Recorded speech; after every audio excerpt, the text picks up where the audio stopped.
Hi అండి, welcome to అరటాకులో భోజనం. నేను హోటల్కి వెళ్ళానంటే చాలు ఫస్ట్ ఆర్డర్ చేసేదే దోశ. ఎందుకంటే హోటల్లో దోశ అంత బాగుంటుంది. మరి అదే దోశ మనం ఇంట్లో ఎందుకు చేసుకోకూడదు? ఇప్పుడు నేను ఆ దోశ ఎలా చేయాలో మీకు కొలతలతో సహా చెప్తాను, పదండి. ముందుగా ఒక గిన్నె తీసుకోండి. అందులో నేను 1 కప్పు మినపప్పు తీసుకుంటున్నానండి. మీరు గుండు మినపప్పు కూడా తీసుకోవచ్చు. ఇప్పుడు 1 కప్పు మినపప్పుకి నేను 3 కప్పుల బియ్యం తీసుకుంటున్నానండి. ఇక్కడ మీరు రేషన్ బియ్యం కూడా తీసుకోవచ్చు. నాకు ఇంట్లో లేదు కాబట్టి నేను ఈ బియ్యాన్ని తీసుకున్నాను. ఇప్పుడు ఇందులో 1 టేబుల్ స్పూన్ శనగపప్పు, 1/2 టేబుల్ స్పూన్ మెంతులు వేసుకోవాలండి. ఇప్పుడు ఈ బియ్యాన్ని నీటితో 2 సార్లు చక్కగా కడుక్కోవాలండి. ఇలా కడుక్కున్న తర్వాత మంచినీళ్ళు పోసుకోవాలి. నెక్స్ట్ ఒక గిన్నెలో 1/2 కప్పు అటుకులు తీసుకోవాలండి. ఈ అటుకులను కొన్ని నీళ్లు పోసి నానబెట్టుకోవాలి. ఈ ప్రాసెస్ అనేది మనం మిక్సీ పట్టడానికి ఒక 10 నిమిషాల ముందు చేస్తే సరిపోతుందండి.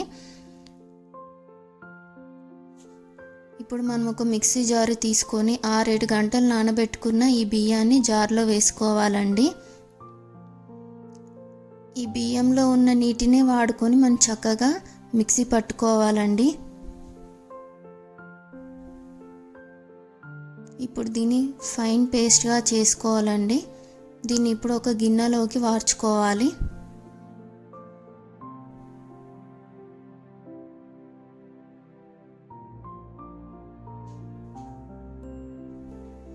ఇప్పుడు మనము నానబెట్టుకున్న అటుకులు ఉన్నాయి కదండి, ఆ అటుకులను మనము మిక్సీ జార్లోకి వేసుకోవాలండి. చివరగా వేసుకొని దీన్ని కూడా చక్కటి పేస్ట్ లాగా చేసుకోవాలండి. ఇప్పుడు దీన్ని కూడా ఆ పిండిలో కలిపేసుకోవాలండి. ఇప్పుడు ఈ రెండింటిని చక్కగా కలిపేసుకోవాలండి. ఇప్పుడు దీన్ని మూత పెట్టి ఒక 12 గంటల పాటు మనం ఫర్మెంట్ చేసుకోవాలండి. నెక్స్ట్ డే అండి, ఇది చలికాలం కాబట్టి పిండి ఎక్కువగా పులవలేదండి. ఇక్కడ నేను ఇప్పుడు చేసే దోశలకు సరిపడా పిండిని తీసుకుంటున్నానండి. మిగిలిన పిండిని ఫ్రిడ్జ్లో పెట్టేసుకుంటున్నాను. ఇప్పుడు ఒక గిన్నెలోకి పిండి తీసుకోవాలండి. ఈ పిండిలో రుచికి సరిపడా ఉప్పు వేసుకోవాలి. దీంట్లో కొన్ని నీళ్ళు పోసుకొని ఇప్పుడు వీటన్నిటిని చక్కగా కలుపుకోవాలి. ఇప్పుడు స్టవ్ పై పెనాన్ని పెట్టుకోవాలండి. ఈ పెనం వేడైన తర్వాత దీనిపైన కొన్ని చుక్కల నూనె వేసుకోవాలి.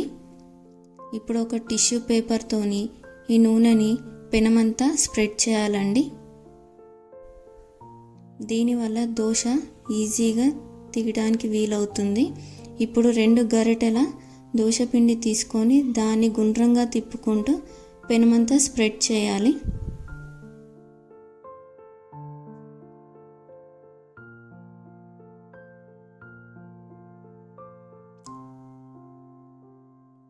ఇప్పుడు ఈ దోశని హై ఫ్లేమ్లో పెట్టుకొని కాల్చుకోవాలండి.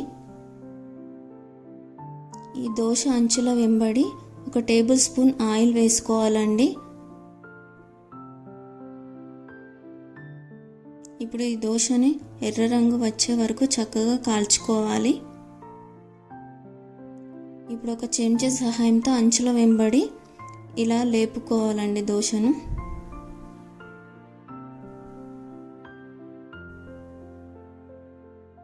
ఇప్పుడు ఈ దోశను మరోవైపుకు తిప్పుకోవాలి. దీన్ని ఒక 1/2 నిమిషం పాటు కాల్చుకోవాలండి.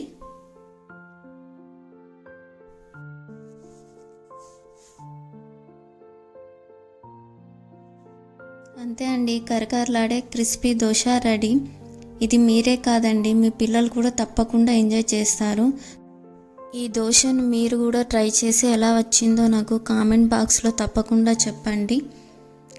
ఈ వీడియో కానీ మీకు నచ్చితే లైక్ చేయండి, షేర్ చేయండి, సబ్స్క్రైబ్ చేయండి. Thank you for watching the video.